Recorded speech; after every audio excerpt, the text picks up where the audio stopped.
All right, item 7. That's okay. The verbal update from the general manager regarding district operations in response to health orders since our initial shutdown 1 year and 9 days ago. Great, thank you. I thought this would be an appropriate time for me, since it's the 1 year, basically just about the 1 year anniversary of the first health order and the shelter-in-place order that was issued in the Bay Area and changed our district operations for the last 374 days. That it would be a good time for the record and for prosperity for me to just provide an update to the board on all the things that we did and how our service changed over the pandemic. A lot of these things you've heard before, but I think it would be nice for the community as well as for our permanent record, the things that we did, and then also take the opportunity to talk about kind of how things are going to change here in the next 3 to 4 months as health orders allow and things starting to lighten up. So I have a brief PowerPoint presentation, so I'm going to show that because it's always much more enjoyable to look at some nice pictures than to watch me do this. So I'm going to do that. I'm going to do that. Slideshow version. Can you all see the slideshow version now? Great. Mm-hmm. So this is an update on the district, on our district services during the pandemic. And as the board knows, and for the benefit of the public, we are a service organization. We're a service organization that had involved almost every single point of contact that we have is an actual physical point of contact with the community. So on March 16th of 2020, our entire business basically kind of ceased, and we had to figure out how to serve the needs of our community in a very different way. The needs didn't evaporate. People still needed to connect with people. They needed to connect with resources. Seniors needed to be fed, and people needed to connect and enjoy nature in a safe way. And so we still had those needs, and we, as a district, had to figure out a new operating model during that time. And so we successfully did that. I kind of wanted to talk a little bit about, our Park and Rec Resiliency. And so thanks to Jen, this was a slide that was actually in the State of the District that Zach provided at the chamber, but I also think that it really speaks to, kind of what we did as a district. And in the words of Amanda Gorman, the brilliant young poet, we did not feel prepared to be the heirs of such a terrifying hour, but within it, we found the power to author a new chapter, to offer hope and laughter to ourselves. And I think our staff really did that and did that really well. It was a little rocky there at the beginning, but we definitely proved to our community that not only are our staff and board we're resilient, but also our community is resilient, and they really answered the call and started to engage with us in ways that they hadn't done before, and so that is really exciting. Through this pandemic, we found that outdoor play is essential. We all knew that, but the nice thing is that others in the community, others in state and federal government, other areas really realized that, when the shelter-in-place order came out, and the only thing people could do was to go outside and walk the trails or be in a park with their family, that outdoor play was essential. And so at the beginning of the pandemic, we pared down to our most basic core services, which really was, which really is governance. So board meetings and governing of the district, outdoor, maintaining our outdoor public spaces. So we did that, and those were in higher demand than they ever had been before. And then things like really caring for and feeding our seniors. Those were our real core services, the things that we did right at the beginning of the pandemic. And so our small but mighty park maintenance staff were stretched thin at the beginning of the pandemic. They came through this really well. At the beginning of the pandemic, we really did a lot to make sure we kept staff safe by staggering all of our schedules and making sure that people weren't interacting. And we continue to do that. But at the beginning of the pandemic, we didn't have a lot of information. So we were half on, half off. And so people were working extra hard, and they still are today, working more than they definitely had done. But some of the things that we did during the pandemic that we hadn't done before is we retasked some of our staff to be park ambassadors. And so, we retasked some of our staff to go out and to educate people about masks, specifically on playgrounds, to educate people recently about dog leashes in parks and other such, proper uses of the park. We had, at the beginning of the pandemic and all through the pandemic, when things were really restrictive, we had open field spaces that we had to manage and remind people that they can't be outside of their households. And so we did a lot of education that we don't normally do, and we had a lot of presence in the parks on that. In 2020 was basically, us being present and while staying distant. So our entire goal was to provide services to the community while being safe, providing them as much of a continuity as possible. Did a lot of community outreach, our senior nutrition program, our senior resource education and meal deals. We have a lot of seniors who are homebound, or seniors are the highest risk population. So our staff did a great job of working with local restaurants to create meal deals, and seniors could order those meal deals so that they could have a takeout meal that they might not have been able to have, and staff then picked them up, and they came and either picked them up or they delivered them to them. Community engagement was really big for us at the beginning of the pandemic. Everything was virtual. We had a really great Stay and Play virtual recreation center. We did the Gigs and Grubs live watch party series, where we tried to team up local restaurants as well as some musicians, and we broadcast that on Facebook Live. One of the good things about the pandemic was our communication channels really started to blossom, and people really looked to them to provide information. And our marketing and communication staff did a fantastic job of communicating the message of reminding people to be safe, giving them information and resources on how to be safe, and as well as all of the different ways that we were going to provide service to them.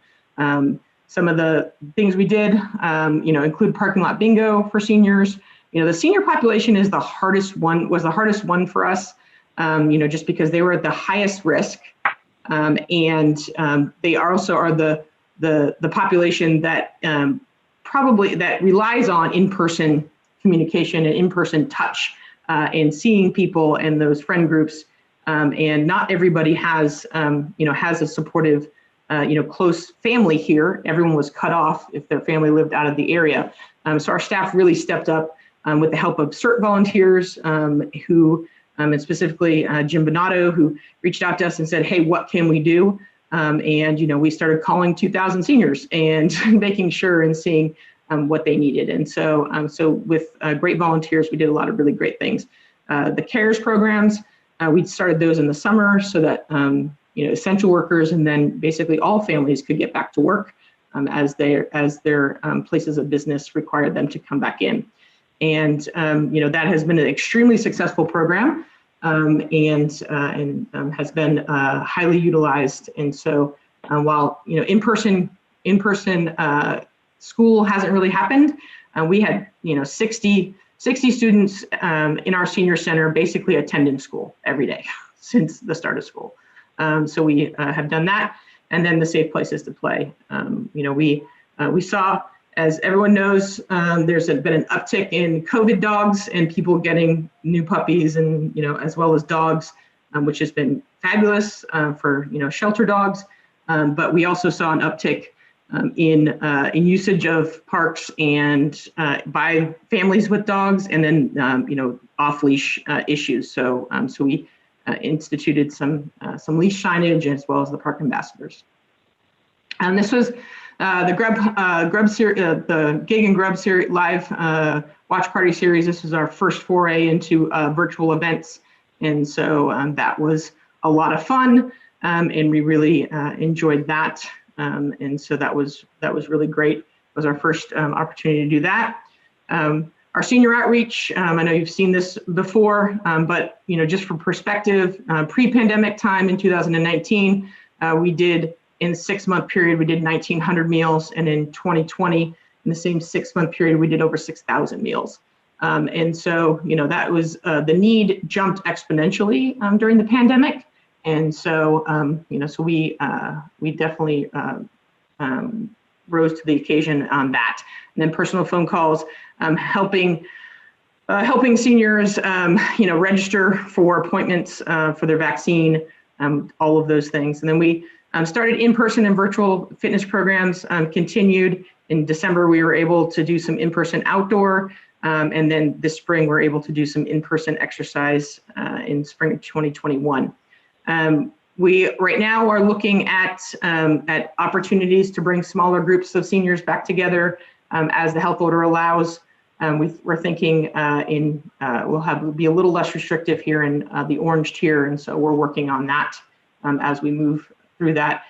It'll probably be, at least until fall, when we have all rooms in the senior center working all at the same time. We may have 1 or 2 rooms going, and then clear those out, and then have other rooms going after that. So it's still gonna be a slow progress, but I think our seniors are very excited to get back into meeting on a regular basis. So we are working on that with the senior board and staff. The Rec Cares program, everybody knows about that. But one of the unique things we did do with CARES this summer was we did an aquatics CARES program. So not only did we do our traditional teen and kid stop kind of program, the aquatic staff also added what would be considered an aquatic CARES program, where they did some land activities as well as swim. It was a way for us to keep those swim team kids engaged in a safe manner. So we did that. Those were very popular as well. And then the virtual Tinkers and Thinkers Fair, I think that's the one thing that made my head explode during this entire pandemic. It was kind of crazy and insane, but all in a good way. But I will be the first one to say I am 100% committed to making sure we do this here in the fall in some fashion in person. So, but it was a lot of fun. So we did the Tinkers and Thinkers Fair. And then talking about so 2021, our theme is a safe return to play. So our goal really is to get us back up and running safely. And we have a number of programs returning here in March and April and May. And so our focus is on procedures to return safely in buildings and with larger gatherings. Since we have had pretty much a year of not a lot of things in the building, and we had some limited programs, we learned a lot of things. Staff has done a great job of sanitizing and keeping groups together, and really managing flows of buildings so that we minimize any cross pollination of groups. So staff is ready and excited to welcome people back. Outdoor sports are beginning in spring of 2021. We started bocce, weather permitting. We have adult softball starting here in April. PHBA has gotten back to baseball as well, baseball and softball. So that's super exciting. Our aquatics programs and classes in spring of 2021, swim team is starting, as well as some of our swim lessons, and the water aerobics groups, exercise classes are back in the pool, and they're very excited about it. So that's super exciting. Indoor exercise classes, some of those are starting here in spring, now that we're in the red tier. Youth camps and classes, adults classes, probably in small gatherings in summer. And then special events really getting kind of up and running in more regular fashion here in fall. We are looking at a couple of socially distanced type events that we can do, like, camp out, family camp out, we can do that, a movie in the park, something like that. So we're looking at some of those options as well. And then really, we have some small rentals that fit in the tier. Wedding ceremonies are allowed, as well as we can do some small gatherings under the indoor dining regulations. So we have some small of those beginning, but I don't think any of our kind of large scale weddings will be coming back for a while. But we are starting to kind of come back normally.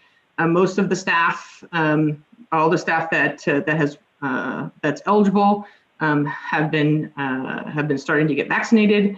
So I'm hoping by summer we'll have anyone who wants to be vaccinated that are working directly with the public will have that opportunity. As you all know, we've been governing virtually. I think, we all took the first couple of months was, how are we going to do this?